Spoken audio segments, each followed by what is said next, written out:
The draft is done. The free agent acquisitions are done. Undrafted free agents are done. But here are still two moves the Rams should make to get ready for next season. That's next on Locked On Rams.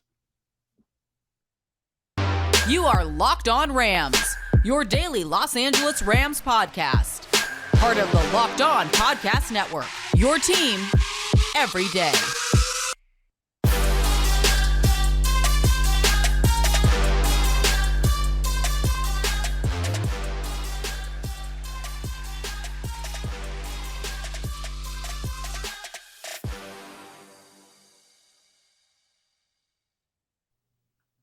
Thanks for making Locked On Rams your first listen every single day, free and available wherever you get your podcast, part of the Locked On Podcast Network. My name is Travis Rogers. I host the Rams pregame and postgame show on their flagship station, ESPN 710, right here in Los Angeles. Been doing that since the Rams came back way back in 2016. Do it right now. Click that subscribe button on your podcast feed so you get Locked On Rams in your podcast every single day. And while you're doing that, go ahead and check out Locked On Rams on YouTube as well so you can see all the fantastic stuff that we are talking about as well. Got a good one scheduled for you today. Here is what we are going to talk about. I want to go back to something we talked on Locked On Rams the other day. This is why I got to listen every day, right? But the more I thought about it, the luckier the Rams got. I want to talk about the Rams maybe keeping Sean McVay and Amazon not quite going big enough after what happened with Tom Brady. I want to go over that again because I think they got really, really lucky along the way. Well, that's coming up in just a little bit. A little thank you to Sony Michel as well, who is on to another team in his career, and hopefully he does very well wherever he's going. And the Rams owe him a big pat on the back because he was fantastic while he was there for the very short period of time that he was here. But let's start right here.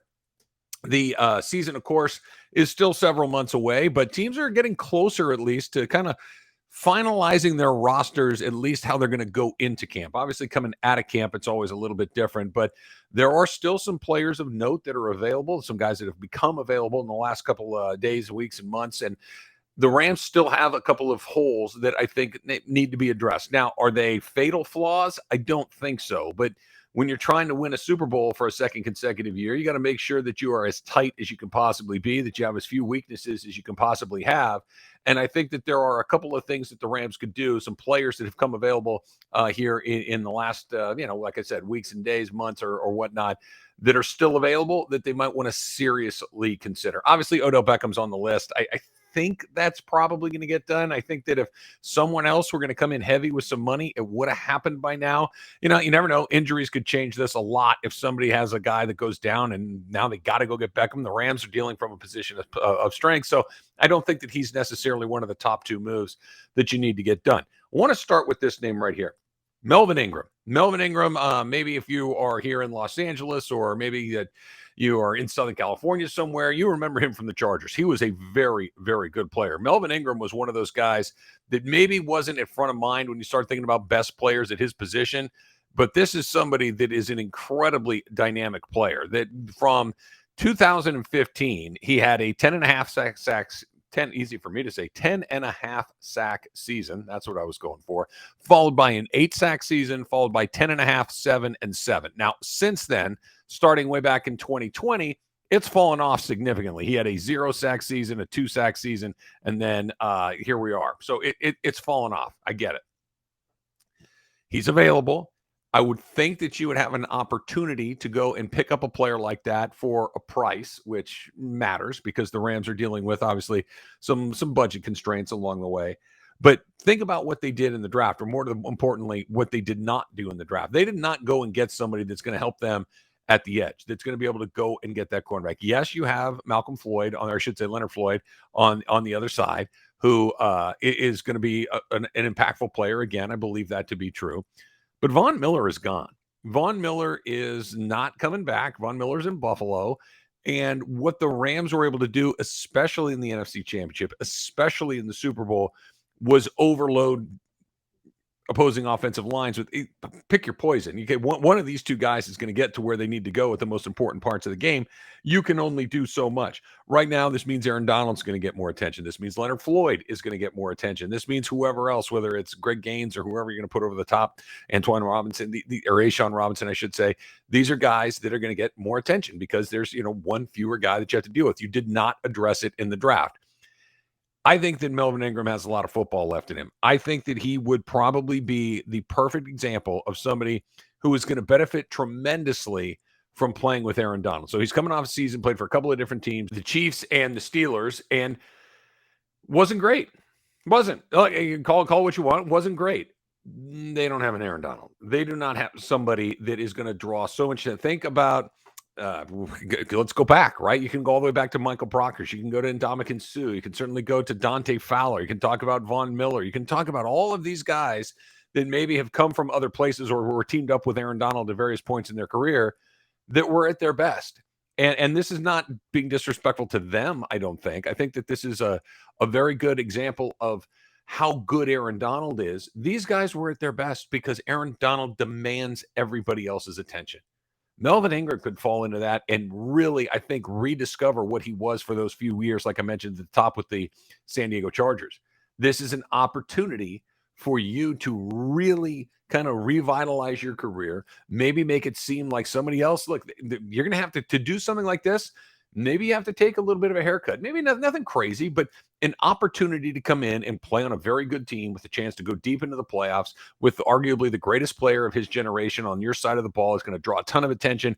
I'm going to get more free runs at the quarterback. That doesn't sound like something that would be a perfect fit there. I think that would be very, very interesting. The other one is something that came up not that long ago is James Bradberry. He got cut by the Giants, released, and not because he can't play, just because the Giants have financial problems that they don't want to deal with, right? Now, whenever you hear, well, we're out of cap, we're capped out, they say, well, the Rams have basically said, the cap, we'll deal with it later, right? It's like paying the minimum on your credit card. If you're going to live forever, you can just pay the minimum on it, right? The bill will come due when you're dead. Who cares, right? I mean, I know that's not the best financial advice in the world, but you understand what I'm getting at. This is somebody that could probably walk in and start right away. And I think now maybe somebody else is going to give him a little bit more money. Maybe somebody else is going to give him something that will affect his bottom line. If you make a decision like that, really hard to overcome. If you're driven strictly by the dollars, this probably is not the place for him. However, if there is something beyond just dollars, if you're thinking, you know what, I could take something that's a little more short term, bet on myself. I get to go play for Sean McVay. I get to go play on the defending Super Bowl champions. I get to go play in Los Angeles, in SoFi Stadium, on national television. Who knows, 4, 5, 6, 7, 10, whatever the number is. We're going to know in a couple of days when the schedule comes out. Everybody's going to see me. Jalen Ramsey's on the other side, kind of what we're talking about with Aaron Donald. This may be the spot for me. Maybe not the spot for me to make the most money, but maybe the spot for me to make the most impact and then go get paid somewhere else. Why not? This is a tough league. You use me, I'll use you. We'll all get along, and hopefully we win some games along the way. And when we're done, great. Those two guys, I think, would really make an impact. I think they would both end up starting, right away.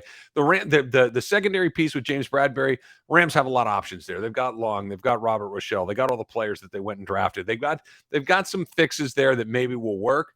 Bradberry's probably the best of the bunch right there. If you could sell him on the others and an opportunity of what may be coming later on, an opportunity to play opposite of Jalen Ramsey, sounds pretty good to me. I think those two moves would really help the Rams get to where they wanted to go.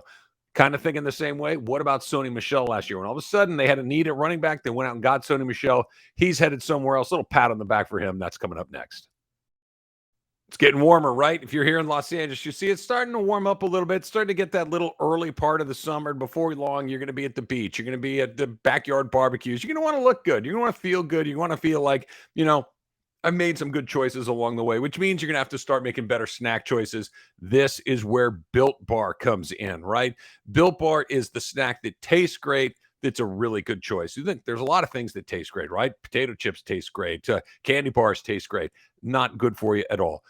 Built Bar is the thing that tastes great. And when you're done, hey, not hungry anymore. And I feel really good about it. 130 calories, 4 grams of sugar, 4 net carbs, 17 grams of proteins. Trav, that's a lot of numbers you're throwing at me. Don't worry about it. Tastes great, fills you up, lets you in and leave in a good spot. You're feeling good about it. If you're anything like me, one good choice leads to a second good choice, and now you're off and running. Go look at those numbers compared to some of the things that are going on some of those other snacks. Make the switch. Your car, your backpack, your desk, your wherever, right by where you eat TV. Leave a couple right there, or I should say watch TV. Hopefully you're not eating TV along the way. You get the idea. Good choices lead to feeling better about yourself, and you want to taste great. You don't want to get something that doesn't taste good, you're not going to stick with it. Built Bar's got you covered, coming and going. Banana cream pie, raspberry, double chocolate. For me, it's the coconut almond. Go to built.com, use the promo code LOCKED15 and get 15% off your order. Use that promo code LOCKED15 for 15% off at built.com. All right, so quick thanks to Sony Michel, who was only a Ram for a very brief period of time, just one season, but what an important role he played for the LA Rams last season. And, when you think of a guy like Sony Michel, and I remember watching him at the Rose Bowl a couple of years ago, coming out of Georgia, going up against Oklahoma in that Rose Bowl. Yes, Oklahoma and Georgia played in the Rose Bowl, one of the national semifinal games. And he was unbelievable, transcendent. And you're thinking, okay, this guy's going to be a big deal in the NFL. And if I'm being honest, he hasn't been. He's been okay. He was okay in New England. I think he'll probably be okay in Miami, which is where he just recently signed, and that's where he's headed next. But his time here in Los Angeles should not be overlooked. He was an incredibly valuable player. Let's go back to about this time last year, and all of a sudden, here we go. Cam Akers, who's going to be your workhorse. He's going to be your bell cow running back. He gets hurt, and he's going to miss. At the time, you thought he's going to miss the entire season with the Achilles injury. And now you're down to Darrell Henderson. And what do we know about Darrell Henderson? We know two things. We know he's pretty darn good, and we know he gets hurt a lot, and he's not available nearly as often as you would like him to be. So the Rams needed some depth at running back. They make a deal with New England. They get Sony Michel to come in. And it took him a half a minute to kind of figure out what's going on and how it's going to fit in and all the nuances of the Sean McVay offense and all those things. But relatively speaking, he was ready to go from the jump. He played in all 17 regular season games. He played in all of the Rams postseason games. The numbers are not going to jump out at you, right? It's not about the numbers that he was able to do. Let's just talk very quickly about his regular season. 17 games. He had 845 yards and 208 carries. Okay, it's okay. It's it's 4 yards a carry. Good, not great. His receiving, one touchdown. He had a 24-yarder in there. He didn't have a whole bunch of catches along the way. That's not really what he did. Just 21 catches on 31 targets. Again, it's not about the numbers. But go back to when the Rams were really having that part of their season where it wasn't going their way, right? We're talking about the month of November when Tennessee got him, the Packers got him, the Rams got him. They didn't win a game for a month. And you're thinking, okay, well, how are they going to get back on track? How are they going to figure this out? And the way that they did it was by running the ball over and over and over again, even if it meant not getting 6-7 yards a crack, but we're going to run it even if we're getting 1.5 yards, 2 yards, 2.5 yards. We're going to make you stop this run first. And then all of a sudden, everything else kind of opens back up the way that it's supposed to. Well, who did all that? It was Sony Michel. Sony Michel was the guy that was out there every single day doing everything that you asked, never complained about it. Here comes Cam Akers back. All of a sudden, you're starting to hear that Cam Akers is going to make it back by the end of the season. He's going to be ready to go at the playoffs. He knows what's going on. Sony Michel does. He knows that he's probably not going to be the guy. If they're going to get him back at the end there, they know that he's going to be the guy that got the ball, and he did in the postseason for the most part. You didn't hear anything from him. He didn't complain. He didn't whine. He wasn't like, hey, I've been your guy. I was here when it was hard. He understands how the NFL works. He's going to be one of those guys that, 2 years from now, 5 years from now, certainly beyond that, when only the most diehard Rams fans can remember. You know who's really important in that? So we're going to remember Cooper Kupp and Aaron Donald and Matthew Stafford and Andrew Whitworth and all those guys. You're going to remember Odell. Even if Odell decides to go sign somewhere else, you're going to remember Odell briefly on the Rams because he's Odell Beckham, right? Who's not going to remember that guy? You might not remember Sony Michel. He was integral to what they did last season. Just an incredibly important piece. And again, I think it speaks incredibly highly of how good the Rams are at identifying the right guy that not just has the ability to play for them, that not just has the ability to pick up a blitz or catch a ball or run or whatever. That's the minimum barrier to entry, right? But somebody that fits into what the Rams do, that understands their culture really, really well. You didn't hear anything about that guy other than, he was there for us again when we needed him. It's an incredibly complimentary thing. I hope that he does well in Miami. I think he's probably going to this is probably his lot in the NFL. He's going to go from team to team. Guys need somebody, comes in, good teammate, understands, studies hard, all of these things. He was fantastic with the Rams. Hope he does incredibly well in Miami. Thank you for your time here. Time very, very well spent as a Rams fan. Hate to see you go. Get it. I get why you're going, but job well done, Sony Michel. Okay, coming up next, just how lucky did the Rams get that Amazon's bid came after Tom Brady's contract and not before? That's coming up next. Thanks again for making Locked On Rams your first listen every single day, part of the Locked On Podcast Network.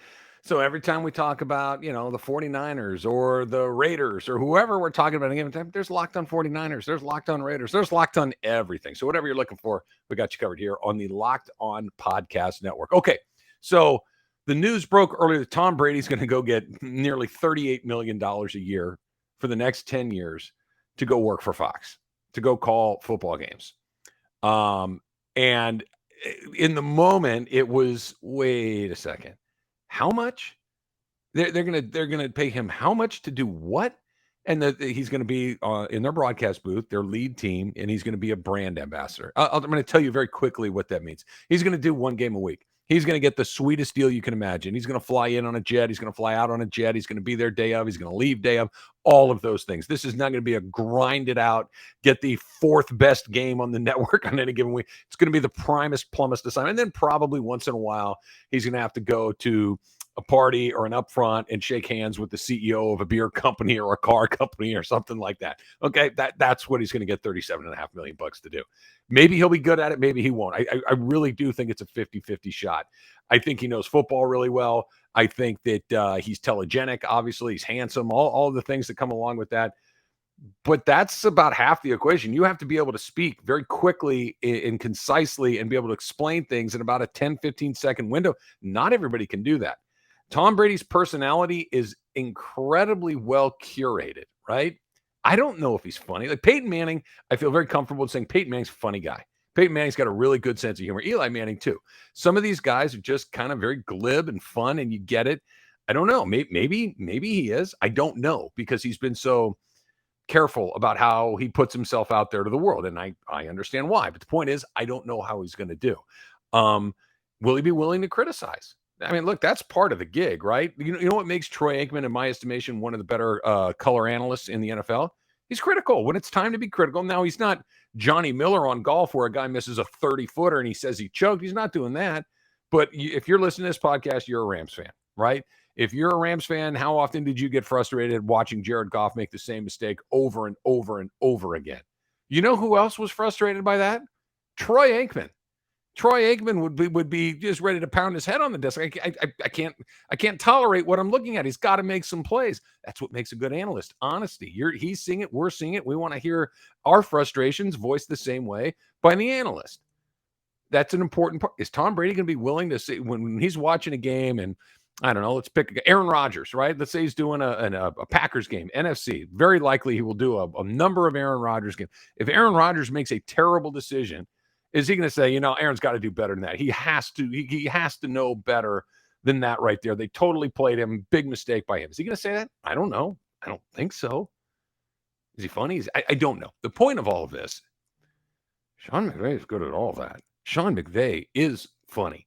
Sean McVay does understand football. Sean McVay can explain it to laymen really, really well. He can do it in bursts. He's got a very quick mind. He's telegenic. He's all of these things. And unlike Tom Brady, who's getting near the end of the line, he's got a lot of time to go do whatever it is he wants to do. Let's play a little game here for a second. You heard me say this on Locked On Rams. Yet another good example of why you need to click that subscribe button every single time.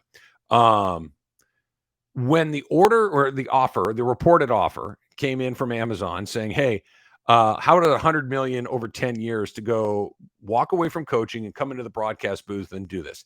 And I said it from the time. I said, I don't think that's going to do it. I don't think that Sean McVay is ready to walk away from coaching. He's a young man. He's just getting started. He doesn't want to be a guy that won a Super Bowl. Brian Billick won a Super Bowl. It's not easy to do, but guys that are not legends of the game have won a Super Bowl. You get more than one, that list gets real short, real fast. More than two, and you're talking Bill Walsh's, Chuck Knowles, Bill Belichick's, and guys like that. It does not contain more than a handful of names. I understand that that's probably very appealing to him, and he's in his 30s. All of these things. So $10 million a year for 10 years, $100 million. The Rams could probably get close to that, if not maybe even exceed it. Say, look, don't worry about Amazon. They're going to pay you 10, we'll pay you 12. You're fine. Okay, he's going to stay. I get it. What if the Fox deal went down first? What if the new price for the hottest guy on town, the hottest commodity, is $37.5 million. Now, Sean McVay is not going to draw Tom Brady money. Tom Brady's one of one, but that's where the new bar is. So what if all of a sudden Tom Brady's getting his $37.5 million, and now Amazon's still trying to figure out what they want to do with their package, and they go to Sean McVay, and instead of offering 10 million a season, what if it's 20? What if it's 25? What if it's 27.5? Now all of a sudden it's a totally different conversation because I don't know for sure, but the Rams have a budget. I'm not even talking about like a salary cap football player budget. Every business in the world has a budget. We have this amount of money to spend on these amount of employees, and we can spread it on the general manager, the head coach, the guy selling peanuts. This is what it costs to run this business, and here's our budget. And maybe we can extend it a little bit if we want to make an exception for a player like Sean or a coach like Sean McVay. But if they're thinking they're going to have to pay him $15 million a year, okay, now all of a sudden it's 30. I mean, are they going to do that? I don't know. And if you're Sean McVay and somebody comes in and says, we're going to pay you $30 million a year to do 5% as much work, it's so much easier than what you're doing. And I believe that Sean McVay is wired differently than 99.9% of people. The competitiveness, everything that comes along with it, the drive to win, all of these things. Bill Cowher had it. He never came back. Jeff Van Gundy has that. He never came back because guess why? Doing TV is a lot easier than being a head coach in the NBA or the NFL. You never win or lose a game. Now, that could be a drawback, but at some point, I'm working, instead of working 100 hours a week, I'm working 16 for 4 months. And then I get to go do whatever I want. And by the way, if I do get bored by this in 10 years and I want to have a win-loss record and I want to compete and I want to do this, and I just put $300 million in the bank and I'm 45 years old, I can still go coach for another 20 years and I can go win Super Bowls 2, 3, 5, 8, whatever it might be. Who knows? And I can go get another $300 million over here for coach. And maybe he loves it. Maybe he realizes, you know what? I don't have to work 100 hours a week every week for this, and I get paid what? Be very happy that Fox and Tom Brady did their deal this week and not closer to when Sean McVay was still figuring out to exactly what he wanted to do. Do I think he's ready to walk away from coaching? No, I think he's got a lot left. But I'm very happy knowing that he doesn't have to make a decision between coaching the Rams for another few years or going to make nearly $40 million a year to call one game a week, 4 months a year, work 18 hours a month potentially or whatever it might be. Let's not find out. Let's make sure Apple or Netflix or whoever's coming up next on a football package or whatever it might be doesn't have the Sean McVay thing. And by the way, if he wins again, now I've got 3 Super Bowls in 6 years. I won 2 of them. I am one of those guys on the short list. Maybe Aaron Donald's getting a little older. Maybe now's the time to bounce. We'll see, because he's gonna, all the things he's good at now, he's gonna be good at them next year and the year after that and the year after that. Maybe that'll work in the Rams' favor. I go get that money eventually. It's not going to go down. It's only going to go up the better I get at this. Just be glad that Tom Brady went second and he didn't go first.